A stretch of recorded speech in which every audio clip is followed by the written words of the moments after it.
So good morning and welcome to Elevate Your Day. Good morning, everybody. We're going to get started on why the Nativity. Okay, this is chapter or question number 17 now, finally.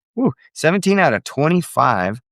So we'll have 2 today, and then we'll pick up next week on Monday with 2 more. 17. The question 17 was why the Star of Bethlehem? And like I said earlier, many of us watched the Star of Bethlehem documentary or listened to it in our podcast with you, our friends, the other night. So you have some background on this already. So let's dig into why the Star of Bethlehem. Here are question 17. Star of Wonder, Star of Night. Let's see what's going on here. The sky is filled with stars. In the pure air of ancient times, you could see them sparkling from horizon to horizon. But one evening, there appeared a star of special distinction. It shines forever in our hearts as the Star of Bethlehem. What was it about that single point of light in the West Asian firmament? What compelled the Magi to put aside all they were doing to undertake a long and dangerous journey, following one shimmering star across the landscape? Angels and shepherds are one matter, but a star? That enlarges the border of our discussion, doesn't it? For now we have entered the realm of science. Stars are the special province of astronomers who can give us all the facts and figures. Scientists might be quick to tell us that stars don't move, relatively speaking, that they surely don't linger above particular towns, and that they are governed by the laws of physics rather than those of faith. But science only tells a small part of any story. In our world, says a child in one of the Narnia tales, a star is a huge ball of flaming gas. His wiser friend replies, even in your world, my son, that is not what a star is, but only what it is made of.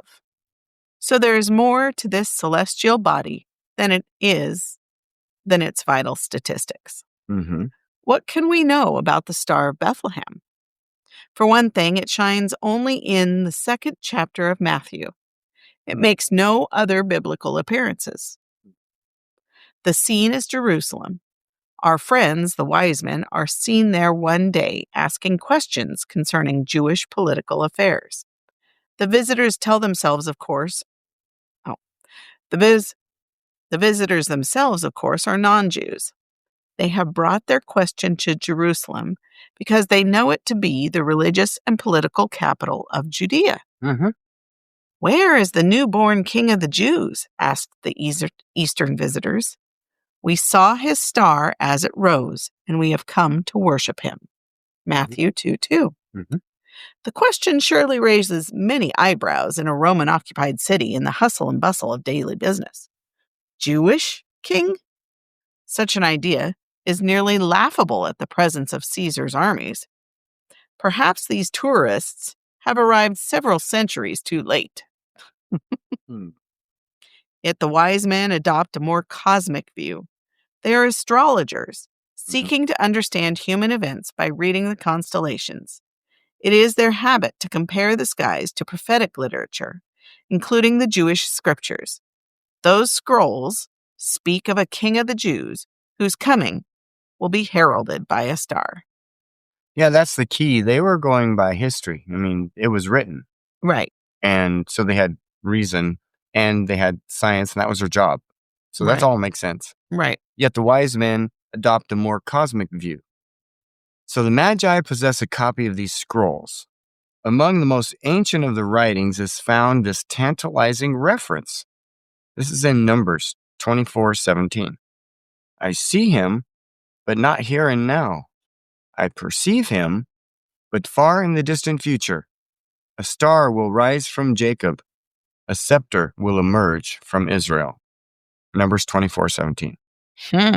In those days, those who trafficked in classical prophecies knew that stars and kings were intertwined by destiny. The scepter was a symbol of royalty. So for the wise men, there was nothing ambiguous about these words. They called for a great king, announced with the silent fanfare of a brilliant light. And if such a king was foretold more than 1,000 years earlier, he was worth traveling to see. That explains the prophecy. But again, why this particular star in a sky filled with them? We have wondered for centuries. Modern science promotes a number of candidates for the special light that was what the wise men saw. Halley's Comet, for example, made a visit during that era. Jupiter and Saturn were aligned to create a bright star in 7 BC. Jupiter was seen carrying a special royal status. Another theory concerns the fact that the constellation Aries was associated with Judea and the lands ruled by Herod, and that Jupiter and the moon were aligned in a brilliant evening display in the spring of 6 BC. Is it possible, then, that the wise men got themselves excited over a perfectly ordinary astronomical event? If so, does that invalidate the importance of the Star of Bethlehem? Not at all. Remember the wise words from Narnia. A star is more than a ball of flaming gas.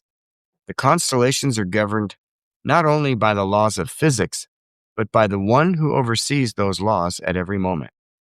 The star may have been a light that appeared for one brief shining moment in the skies of Matthew 2. It may have been a special incarnation of lights and planets that we still enjoy. It may even be one more angel, a messenger from God, inviting visitors from a distant land to see the Nativity. Whatever it was, it led the Magi directly to the presence of the Christ child, where they worshipped and presented their gifts. Very interesting. Perhaps the solution to the star is more wonderful for us as an unsolved mystery, a Christmas gift not to be unwrapped until the eternal day when night skies are no more, and when all our questions will be answered. What matters so much more is the meaning of the star, for its light breaks through the pages of the gospel, calling us to come and worship. It is still a star of wonder. It is still a star of night that captivates us with its silent beauty and the wonderful announcement that it brings with a twinkle. We love the Star of Bethlehem because it shines bright enough that people of other faiths and other lands might join us at the manger. It shone for Jews, Greeks, Romans, Arabians, and anyone else who might look to Bethlehem. It dominated the night sky, reminding us that our faith is great enough for the world to enjoy. This star, our star, broke through the galaxies to remind us that the intimate story of the Nativity, as close and as warm as a mother and child, is written on the whitest of canvases.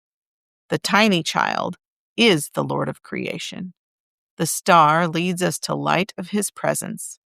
And once we are there, even a star seems dim by comparison. Well, and that kind of an event would have been recorded in any ancient scroll, right? Mm-hmm. At the same time, written in the same era. So I'm sure scholars have looked into that as well. That was on the movie, wasn't it? Yeah, I think so. So do you place a star or an angel on your tree?